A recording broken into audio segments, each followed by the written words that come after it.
Bueno, a este lío, a este, qué sé yo, cómo llamarle, hábitat de identidades, que si comunidad LGBTQI+, todas las letras por un lado, se han sumado una tribu que, literalmente tribus, unos piensan o sienten como animales, tratan de exponerse a ese hábitat de repente. Otros sencillamente son de que fans y se visten como ellos. Hablamos de una tribu que se llama Terians y los otros Furis. Y en República Dominicana están causando todo tipo de controversia porque tienen un junte el próximo fin de semana en el Parque Duarte de la zona colonial. Vamos a hablar desde la psicología, desde la neurociencia de este fenómeno, de este caso. Una amiga le busca una solución sencilla. Ella me dijo los otros días, yo recomiendo que a ellos hay que esterilizarlos. Pero bueno, hablamos del tema con el doctor Mario Sánchez, neurocientífico y que está desde Argentina, vía virtual. ¿Cómo le va, doctor? Muy bien, querido, muchas gracias. Un placer estar charlando con ustedes desde la ciudad de Buenos Aires, no la provincia de la ciudad de Buenos Aires mismo.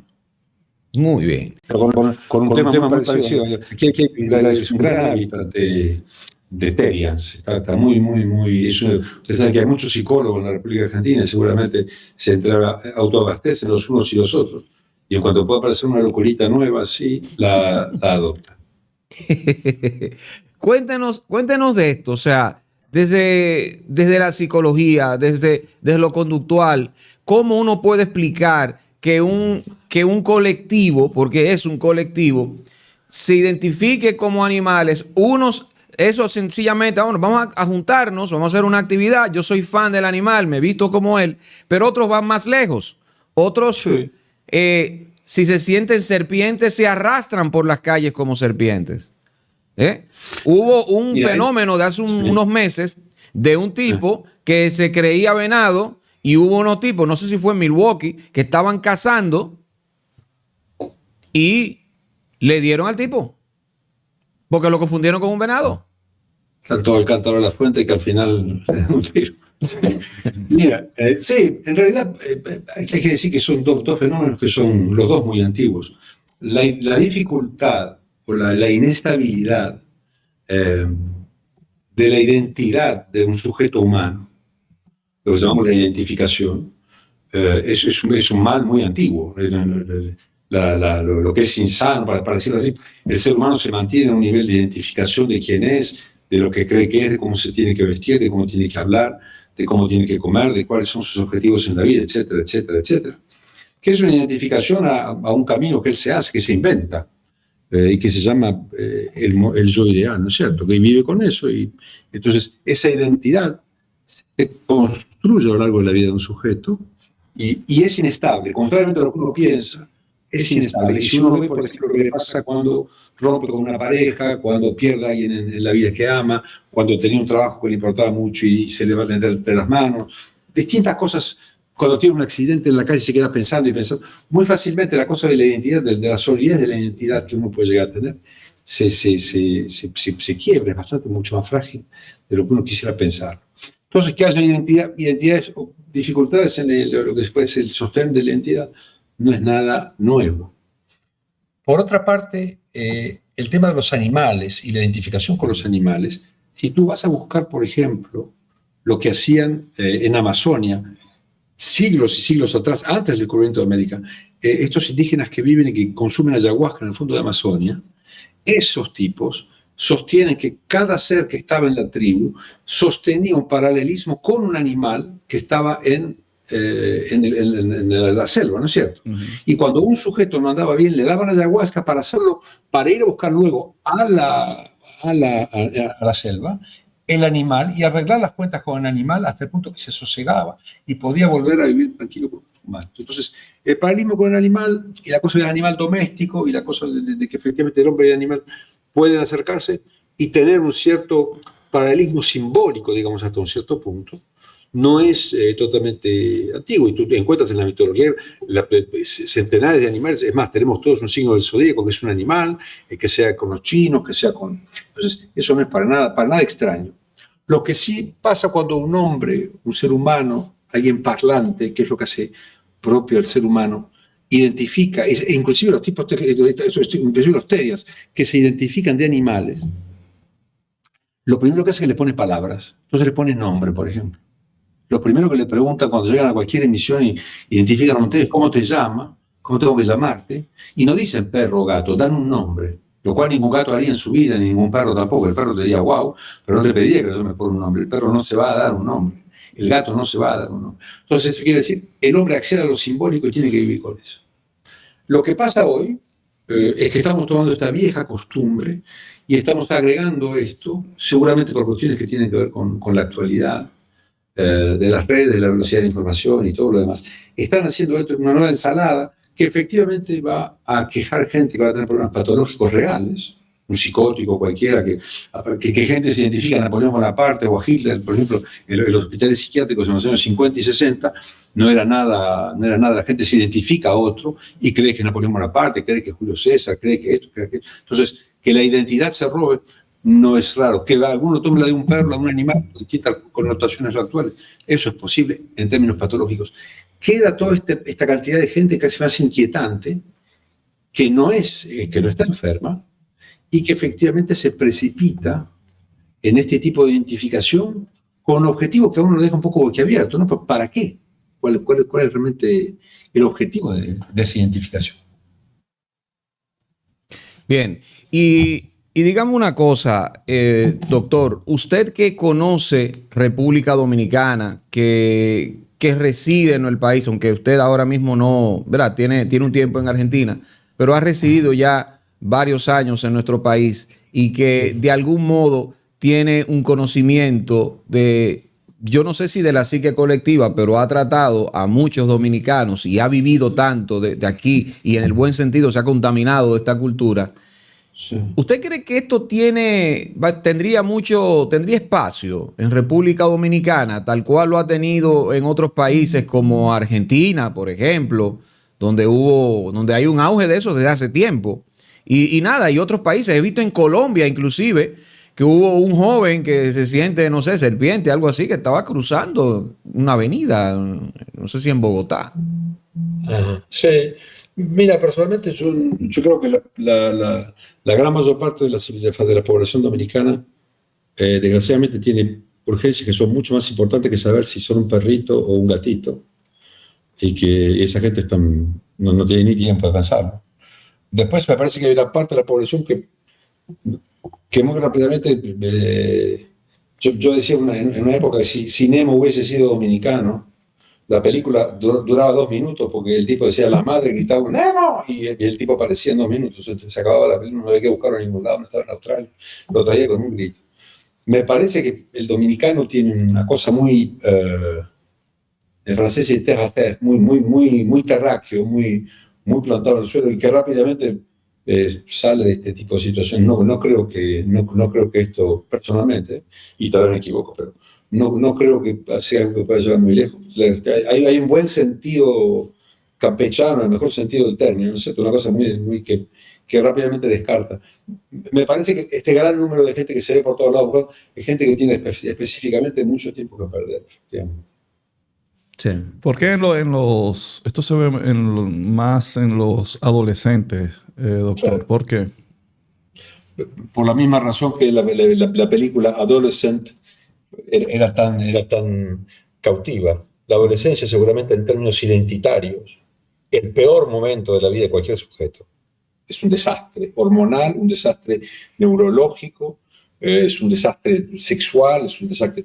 No sabes si eres homosexual. Digo, sin ser perro ni gato.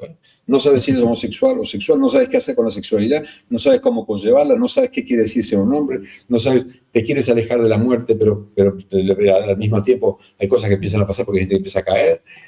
Son momentos durísimos en la vida donde justamente la identidad, en tanto que tal, está lo más perturbada posible. Entonces, ahí no solamente aparece eso, ahí aparece, sin querer ser, ahí aparece para ser el Che Guevara saliendo de eso, diciendo la revolución contra los ideales de los ancestros y quiero hacer mi propia revolución.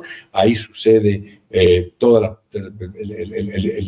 grosso de las niñas que tienen problemas con Instagram, Facebook, bullying.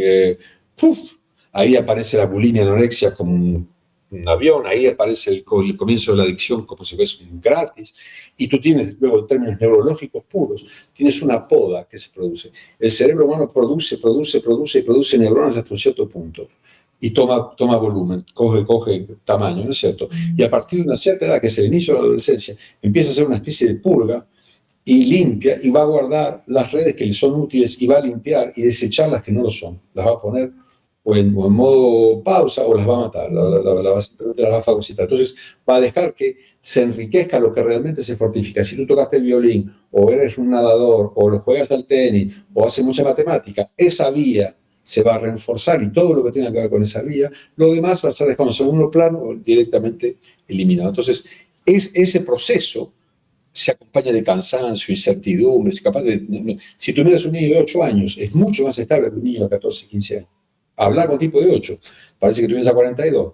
El de 15 parece que tuviese 7, porque tiene razonamientos que no. Entonces, en ese momento, agregar este tipo de juegos identitarios cuando tú no sabes bien sobre qué pie bailar, evidentemente es terriblemente cáustico. Pero hay un punto, ¿eh? Fíjate que hablamos de identificación. Lo que está pasando, y esta gente es un terreno de eso, empezamos a decirlo, son terreno de la imagen.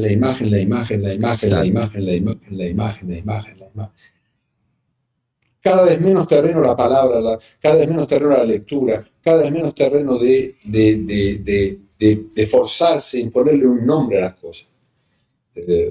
Casi de tener que ir a hablar con una muchacha. Es suficiente de escribirle. Recuerda el esfuerzo que uno tenía, que le temblaban las piernas, que tenía que decir a una chica que le quería dar un beso, que le quería sacarla a bailar, para bailar un lento, una cosa así, y sentirla en su brazo. Hoy eso se puede hacer por mensaje, ya hay un punto donde ha cambiado la aproximación del otro sexo, ya ni siquiera pasa por palabras que uno tiene que decir. Es suficiente de escribirla o de enviar una imagencita o un emoji o una... Eso me parece terrible. Esa edad y ese filtro, la voracidad de la imagen en el mundo actual. Y el asunto de por ejemplo, comparando otras épocas, los años 60, 70, la música de esa época, las ideologías políticas, la religión, no solamente, la religión, no solamente la católica, sino también la religión oriental. Todo eso hoy en día es diferente. O sea, esas son cosas que han sido,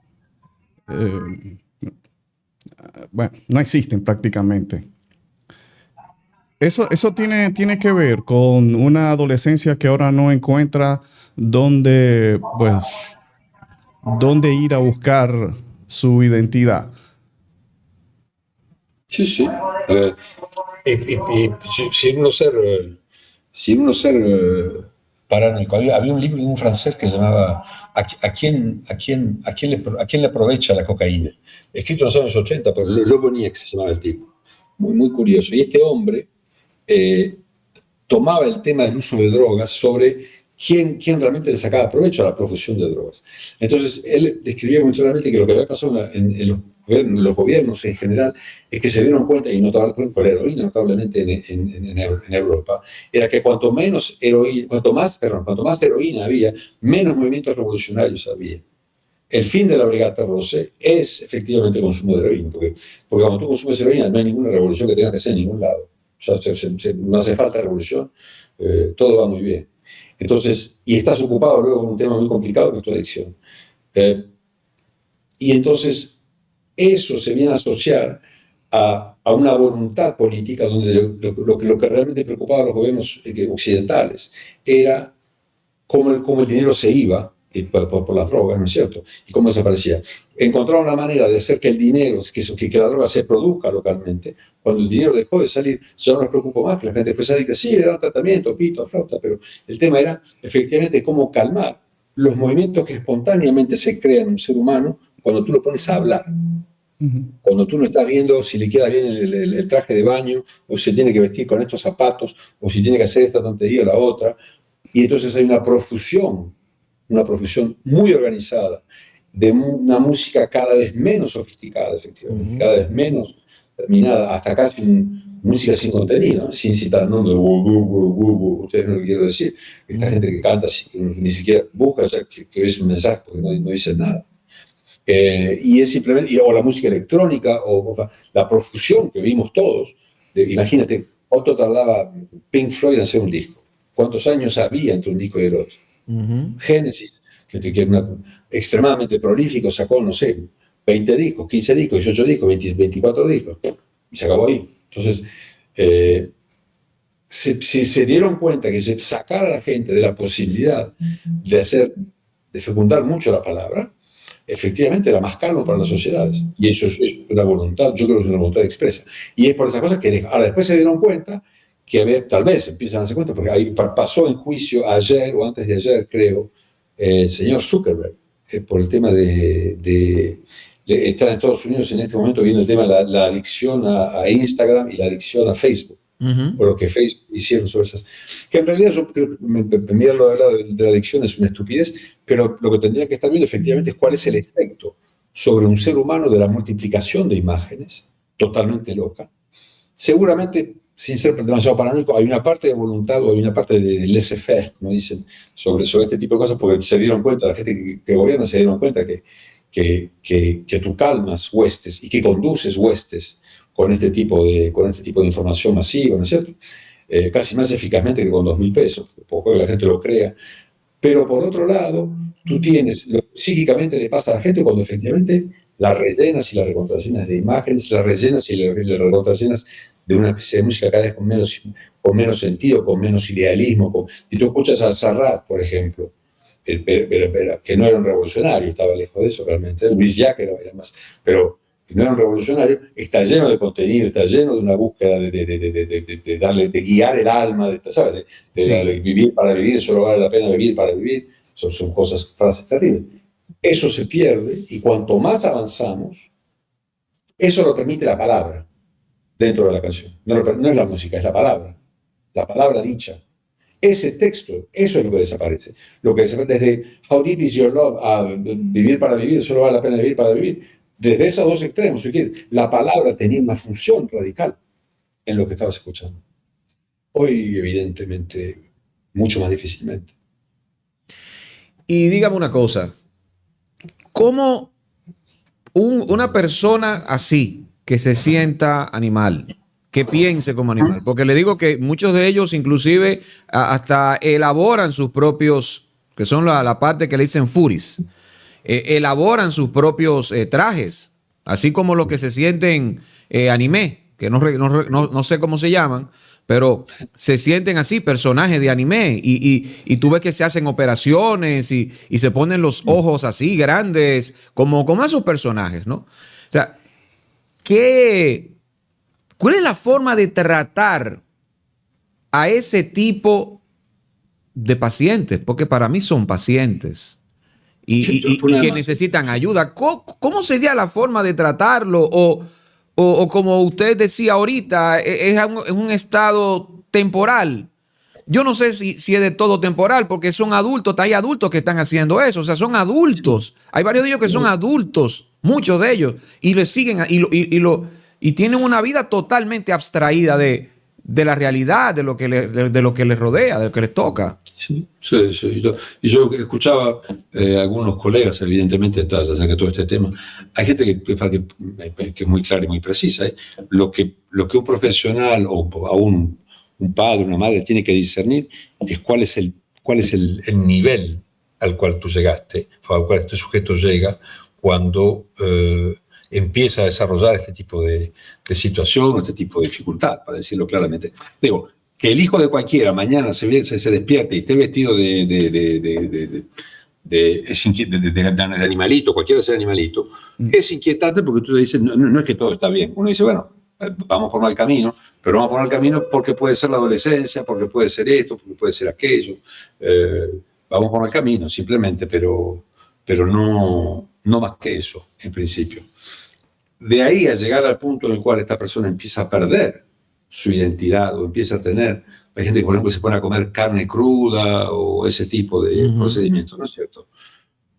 Evidentemente, ese tipo de situación es más grave y más complejo que simplemente uno que pasa, que se vistió de perro un rato y salió a jugar o que está en algún tipo de situación como esa. Entonces, no me parece que lo que nosotros, los profesionales, en cuanto nos hacen la pregunta acerca de cualquier persona que tiene una inquietud, lo primero que tenemos que tratar es efectivamente de aportar ese sesgo concreto de tú tienes a alguien que realmente está en una disociación identificatoria o tú tienes en realidad a alguien que simplemente tiene 14 años, tiene 15 años, y el vecinito o la vecinita, o que es en algún procedimiento neurótico simple, que se va a calmar por poco que la persona pase un poco de ese proceso y llegue a otra cosa y llegue a otro nivel, ¿no es cierto? Entonces, los punk existieron, qué sé yo, tanta gente se hizo tatuajes y lo lamenta, luego y se los quiere quitar cuando tiene un poco más de edad, que lo puede hacer no es otra cosa, pero lamenta lo que hizo y lo que tiene encima.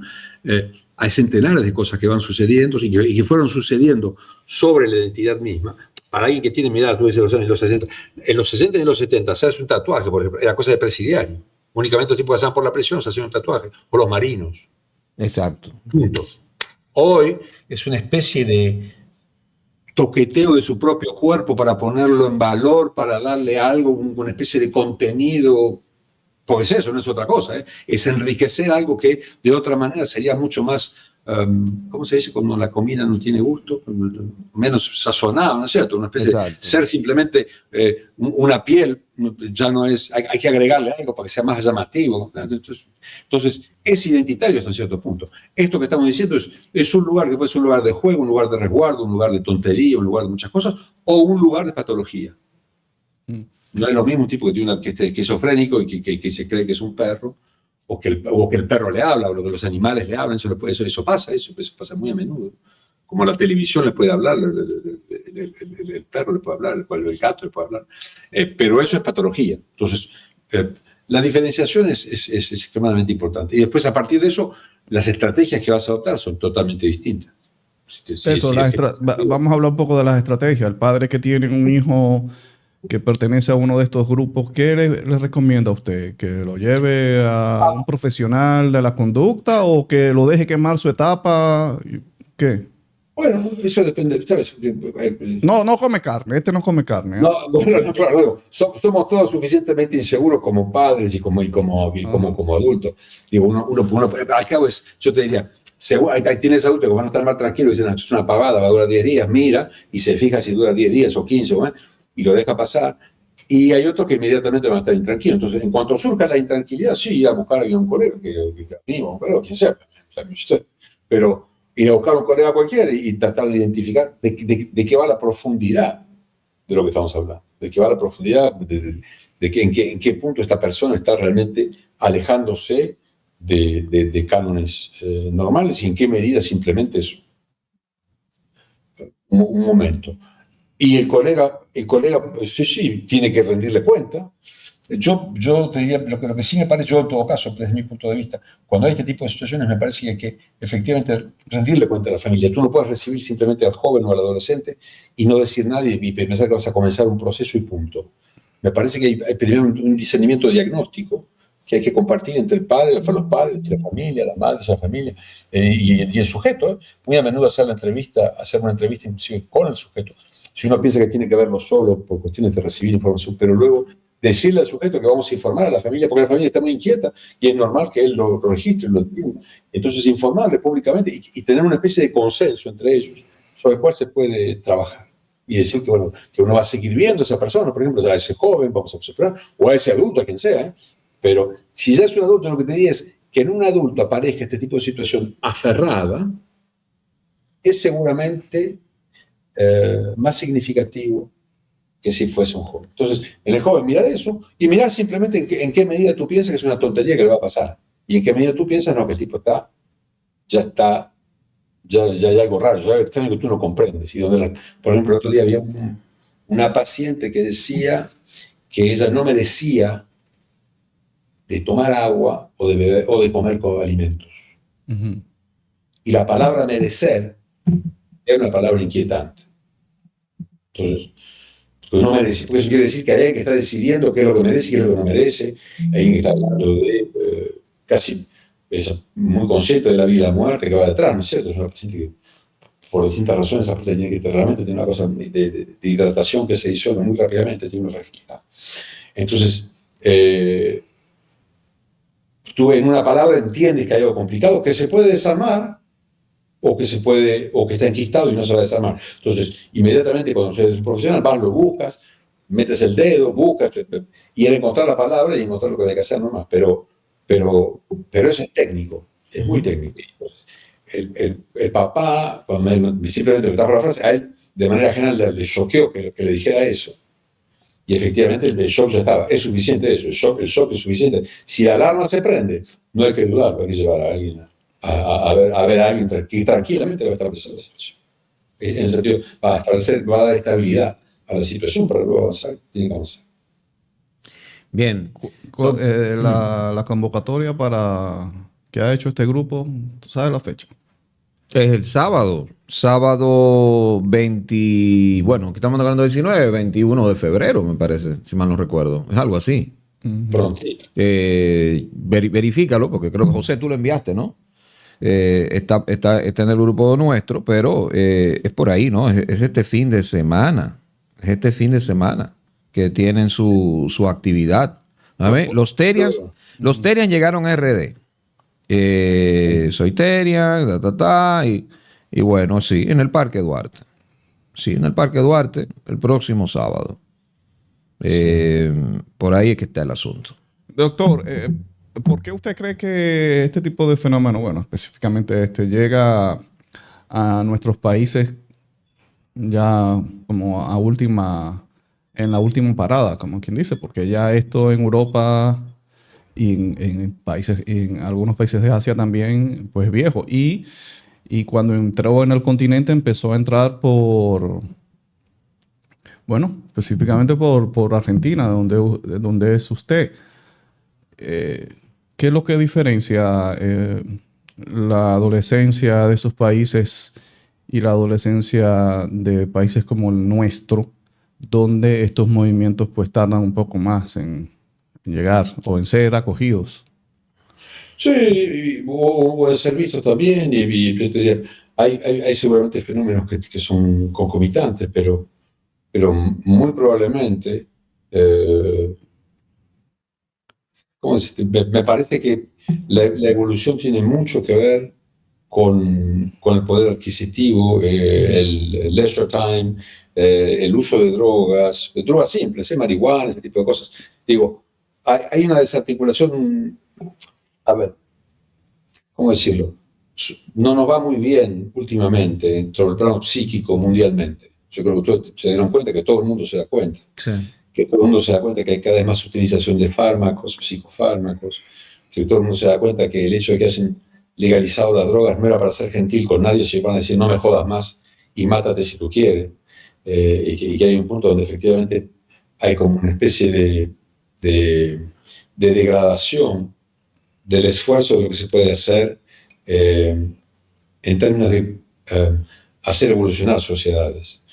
Curiosamente, nuestras sociedades, las sudamericanas, latinoamericanas, y yo diría lo que yo llamaba la sensatez casi de campesina que puede haber en Dominicana, con la mejor de las interpretaciones, o sea, con una cosa de mucha veracidad. Las cosas llegan más tarde. ¿Por qué llegó la droga más tarde a Dominicana? Simplemente porque no era rentable vender drogas en Dominicana. Cuando empezó a aparecer más dinero, apareció más gente que vende drogas. En este momento, la gente que trabaja con imágenes evidentemente está invadiendo todo, tal vez un poco más tarde que Europa, tal vez un poco más tarde que... Pero una vez más, yo te cité el tema de los animales y los sujetos antes de la llegada de Colón, seguramente ya en la Amazonia. La relación con los animales la tenemos desde siempre. Este tipo de relación actual, este tipo de tontería actual que se esparce, a mi entender, por la explosión que se produjo sobre el tema de las imágenes hacen cada vez más débil el poder de la palabra sobre un sujeto y el poder, quiere decir, la armonía que le da un sujeto sobre la palabra. La identidad del sujeto es una especie de mezcla entre una imagen de él mismo y la capacidad de poder nombrarse o reconocerse. Lo que le pasa a los gatos y a los perros y a los monos es que no se reconocen en un espejo. Un sujeto que tiene 18 meses humano se reconoce en un espejo. No sabe sobrevivir. Le das una banana que se comió ayer le das otra hoy y no la abre para comérsela. Si tiene hambre, llora y llama a la madre. Pero él se reconoce en el espejo. El mono sabe cómo sobrevivir, se come la banana, no tiene ningún problema y es capaz de sobrevivir sin ningún tipo de resistencia. Pero no, en la imagen busca el mono que estaría del otro lado del cristal, no se da cuenta que es el mismo. Entonces, eso es una conjunción, y eso es el artículo de Lacan del cual hablábamos hace un rato, que se llama El estadio del espejo, y que parte de observaciones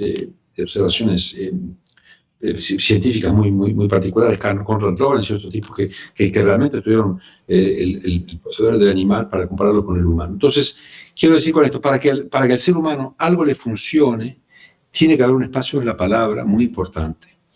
Cuando tú vives normalmente, tu día está lleno de palabras y tu noche está llena de imágenes. Tú sueñas en imágenes y piensas en palabras. Vete a cualquier clase hoy, de cualquier colegio más o menos, y pregúntale a los niños cuántos durante el día tienen imágenes en las palabras y cuántos tienen palabras. Y te va a llevar un susto. Entonces, pero palabras de su propia cabeza. Yo no estoy hablando de las que vienen de afuera. Estoy hablando de las que vienen de adentro y que están reemplazando el espacio de la palabra. El problema que tenemos con Instagram, el problema que tenemos con TikTok, el problema que tenemos con la cantidad de cámaras, el problema que tenemos con que mi sobrina nieta tiene más o menos 5.000 o 7.000 o 10.000 imágenes de ella misma y que cuando le pones una cámara adelante, a los 5 años se modela. Pero no modela como, ya no es gracioso, modela y la madre está esperando que ella modele para sacarle la foto porque ella sabe que tiene una carita de Instagram que funciona bien. 5 años. Entonces, la degeneración que están produciendo sobre el sistema nervioso de esta gente, que tiene una imagen de sí misma tan alejada de lo que... ¿Tú te crees que yo tenía alguna imagen de mí mismo cuando tenía 5 años? No. Debe haber 4 fotografías, si las hay, de mí hace 5 años, pero yo en mi cabeza tenía la que yo me hice en mi propia cabeza, la que se hizo cuando te dio el espejo, la que se hizo luego, la imagen que tengo de cómo yo me veía en los ojos de mi madre, en la mirada de los demás, en algún espejo. Entonces, esa elucubración que es necesaria para que el ser humano progrese, no se está produciendo más, se produce cada vez menos.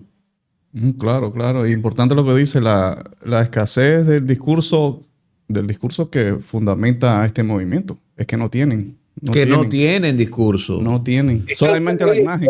Exactamente. El gato no piensa, el gato no tiene, el gato, el perro, el animal, lo propio del animal es que no tiene discurso interno, no quieren tener pensamiento. Entonces, si la ambición es no querer tener pensamiento, yo lo puedo entender, pero en todo caso, a lo que hemos llevado a esta pobre gente es efectivamente que tan joven puedan tener esta elección de decir yo quiero ser un ser que se maneje con signos. Cuéstate, sube, baja Bobby, quieto Bobby. Quieren eso, en vez de poder entrar a hablar con alguien y decir, ¿hacemos la revolución o no hacemos la revolución? Pues mire, eso es lo rentable, ¿no? Para las élites, lo digo honestamente, ¿no? Que seamos todos Terians. Eso es lo rentable. Tanto así que yo he visto también a Zuckerberg, que lo mencionó ahorita, decir que a sus hijos él no lo deja contable ni da esa vaina, ni ven Instagram. O sea, él no quiere Terians. Como los chinos. Exactamente. Como los chinos, para afuera sí, pero para adentro no. Ni loco. Exactamente. Loco. Para afuera TikTok, pues sí, lo que ustedes quieran, pero aquí adentro aquí se regula. Y lo que hay en TikTok aquí, contenido educativo, el que yo quiera. Claro. Entonces, concretamente, el hecho de pasar por la imagen permanentemente es, sin lugar a duda, y eso pregúntale a cualquier científico que esté más o menos informado, el problema no es, cuando dicen que el problema no es Instagram, el problema no es, lo es al cabo, pero el problema es en confrontar a un niño, a un joven, a la preeminencia de la imagen, muy por encima del de la palabra. La niña esta de la cual yo te hablo, que es mi sobrina nieta, que quiero como lo que es súper inteligente, que es un avión, la tipa más rápida que... Esa niña, que puede hacer de todo, pero pinta, no logra leer y escribir con una inteligencia superlativa, tiene por lo menos un año de avance con respecto a todas las demás, esa niña no logra, le cuesta leer y escribir, curiosamente, curiosamente. Entonces, y tiene, te digo, debe haber entre la abuela, la tía y toda mi familia, no sé cuántos miles de imágenes de esa muchachita dando vuelta por ahí, pero miles y miles y miles. Entonces, eso evidentemente la condiciona de una manera muy particular con respecto a la imagen, a su propia imagen, a la imagen en general, y es efectivamente, uno tiene relación con una imagen, pero uno tiene una relación mucho más lejana, mucho más lejana, mucho más lejana. Y no solo, a ver, en la lista méteme Netflix, en la lista méteme Amazon, en la isla méteme cuántas películas hizo Fellini y cuántos hicieron todos los que vinieron detrás. Exactamente, exactamente. Sin duda alguna. Doctor, muy agradable siempre hablar con usted, muy clarificador.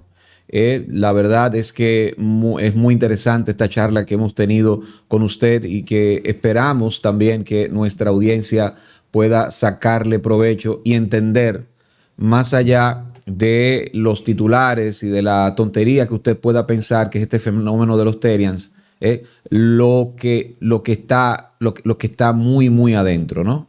Que no es cosa sencilla, que no es un juego, ¿verdad? No es un juego de niños. Así que muchísimas gracias, doctor, por estar con nosotros. Lo esperamos en República Dominicana, ¿eh? Queremos verle. Pronto, sí, en abril seguramente voy a estar por ahí. Perfecto. Pues un gran abrazo, doctor. Esta es la quinta pata. Esta es la quinta pata. Recuerda suscribirte, activar campanita, darle a me gusta para seguir creciendo, compartir y todo eso.